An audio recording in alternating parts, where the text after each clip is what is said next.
বিশ্বনাথ রাতের কুহেলির সকল সুধী দর্শককে আন্তরিক প্রীতি শুভেচ্ছা অভিনন্দন। যুক্তিতে যার ব্যাখ্যা মেলে না এপিসোডে আমি আর একটা অত্যন্ত রহস্যজনক বিষয় নিয়ে আজ উপস্থিত হয়েছি। আপনারা মেসেজ করে জানাবেন এই ভিডিওটি দেখার পর আপনাদের বক্তব্য, আপনাদের যুক্তি এবং ব্যাখ্যা। তো শুরু করি। আমি আপনাদের প্রথমেই একটি ছেলের কথা বলবো, তার নাম মনোজ পাঠক। অনেক বছর আগের কথা, আমি তখন 33B তালপুকুর রোডে একটি বাড়িতে ভাড়া থাকতাম, ব্যারাকপুর।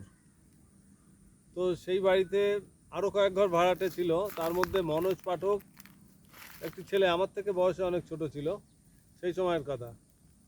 তো ও আমার ঘরে আসতো এবং ও মুন্না এরকম আরও কয়েকজন ছেলে আসতো গল্প শুনতে।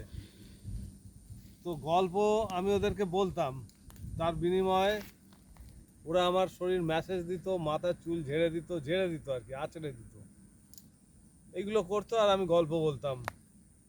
বেশ একটা সুন্দর একটা মুহূর্ত ছিল ওটা, ওই সময়টা। তো একদিন মনোজ, আমি স্নান টান করে উঠেছি, জামা প্যান্ট পরছি, তো হঠাৎ এলো মনোজ, এসে বলছে, দাদা বসো, তোমার একটু মেসেজ দিই, চুলটা ঝেড়ে দিই। ও বলতো চুল ঝেড়ে দিই। তো আমি হেসে বুঝতে পারলাম যে ও গল্প শুনতে চাইছে।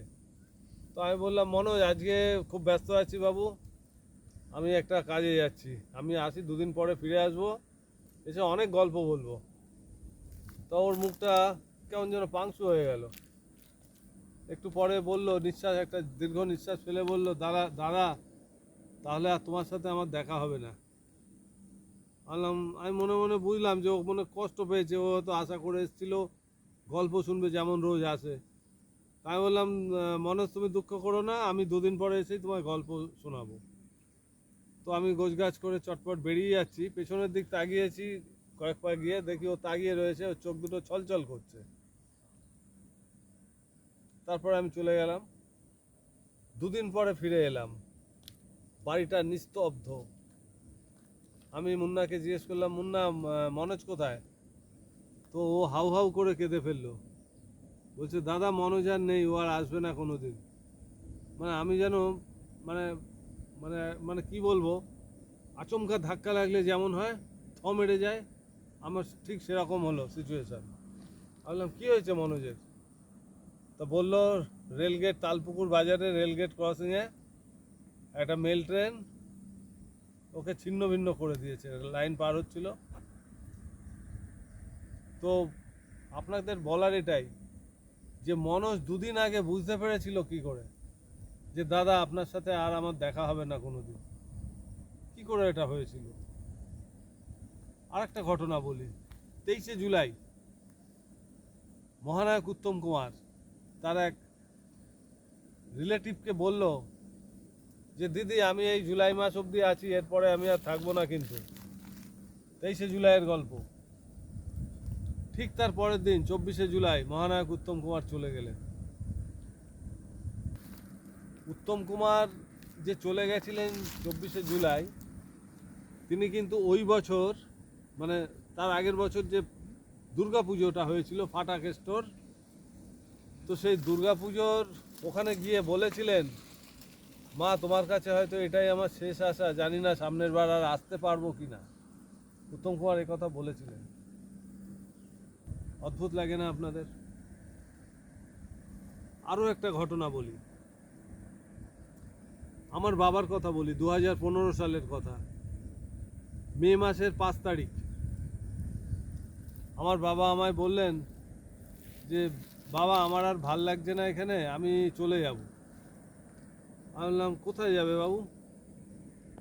বলছে না এখানে আর থাকতে ইচ্ছে করছে না, আমি আর বড়জোর দিন 15 আছি, তারপরে আমি কিন্তু চলে যাব। তা আমি ভাবলাম বাবা হয়তো শরীর খারাপ, মনে কষ্ট পাচ্ছে হয়তো, সেই জন্য হয়তো এগুলো বলছে আবেগ থেকে। এরপর আপনাদের কি বলবো, আশ্চর্যজনকভাবে ঠিক 14 দিনের মাথায় আমার বাবা চলে গেলেন। 14 দিনের মাথায়। আর একটা কথা আপনাদের আমি আজকে এখানে সংযোজন করব। আমার শ্বশুরমশাইয়ের মা কমলাবালা দত্ত, তিনি অসুস্থ ছিলেন একটু, কিন্তু হেঁটে চলে বেড়াতেন। অসুস্থ বলতে তার একটু শ্বাস প্রবলেম ছিল, আর কিছু না। কিন্তু দৌড়ে চলে হেঁটে চলে বেড়ায়, শ্বাসকষ্ট হলেই তিনি একটু পরিশান হয়ে যেতেন, বসে পড়তেন।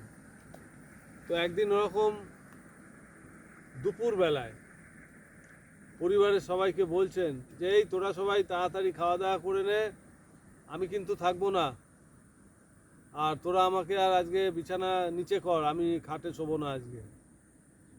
তো সবাই মজাক মজাক ভেবেছে, নাতি নাতনি সবাই। তা সত্যি সত্যি তারা সবাই তাদেরকে জোর করেই, ফোর্স করেই সেই দিদি শাশুড়ি খাইয়ে দিলেন। খাওয়া দাওয়া করে নিল সব সন্ধ্যের আগে আগে। খাওয়া দাওয়া করে নিচেই বিছানা করে দেওয়া হলো, নিচে শুলেন, এবং রাত্রেবেলায় তিনি কিন্তু সত্যি সত্যিই চলে গেলেন। অদ্ভুত নয় কি? এরকম বহু ঘটনা আছে। যারা মৃত্যুর আগে বুঝতে পারেন যে তারা চলে যাবেন, তাদের সময় হয়ে গেছে। আমি জানি না নাস্তিকবাদী বা চারবাকবাদীরা কি ব্যাখ্যা দিতে পারেন, এর পরিপ্রেক্ষিতে কি ব্যাখ্যা আছে তাদের। আমি ছেড়ে দিলাম তাদের কথা। আমার যারা নিয়মিত দর্শক, শুধু দর্শক, যারা আমার ভিডিও দেখেন, যাদের ভালো লাগে আমার ভিডিও, যারা প্যারানরমালে বিশ্বাসী করেন, যারা আধ্যাত্মিকতায় বিশ্বাসী করেন, তাদের কাছে আমার প্রশ্ন যে আপনাদের কি কোনো ব্যাখ্যা আছে এর পেছনে? যে কিছু মানুষ, সবাই হয়তো নয়, কিছু মানুষ বুঝতে পারেন তারা চলে যাবেন। আপনাদের কি মতামত জানাবেন। আর একটা কথা বলি, আমাদের এই ইউনিভার্সে, আমাদের চতুর্দিকে এমন অনেক অদৃশ্য শক্তি, এনার্জি ঘুরে বেড়ায়। তাদের মধ্যে কিছু আছে ভালো, কিছু আছে খারাপ, যেমন নেগেটিভ এবং পজিটিভ। তো আমার বক্তব্য এটা, আপনারা ব্যাখ্যা যাই লিখুন, এটাও আমার একটা ওপিনিয়ন আপনাদের সঙ্গে শেয়ার করছি আজকে, যে আপনারা কখনো মুখ দিয়ে নেগেটিভ কথা বলবেন না প্লিজ। এটা আমার স্বনির্বন্ধ অনুরোধ। আমাদের চতুর্পাশে অনেক এনার্জি ঘুরে বেড়ায়, যাদের খালি চোখে দেখা যায় না, এমনকি অনেকে উপলব্ধিও করতে পারে না, কেউ কেউ পারেন। আমরা আমাদের নানান রকম যেসব মিটারগুলো আছে সেগুলো দিয়ে আপনাদেরকে অনেক সময় দেখিয়ে থাকি। তাই আমাদের মুখের কথা, এমন কোনো কথা যেটা বলে দিলে সেই কথাটাই কিন্তু ইউনিভার্স থেকে রিটার্ন দেয়, মানে সেই কথাটাকে সত্য করে দেয়। তাই আপনারা ভালো ভালো কথা বলবেন, সব সময় ভালো কথা বলবেন, পজিটিভ কথা বলবেন, কখনো নেগেটিভ কথা বলবেন না প্লিজ। ব্যাখ্যা আপনারা দেবেন। তো আজ এ পর্যন্ত, ভালো থাকুন সবাই, আবার কথা হবে, বাই।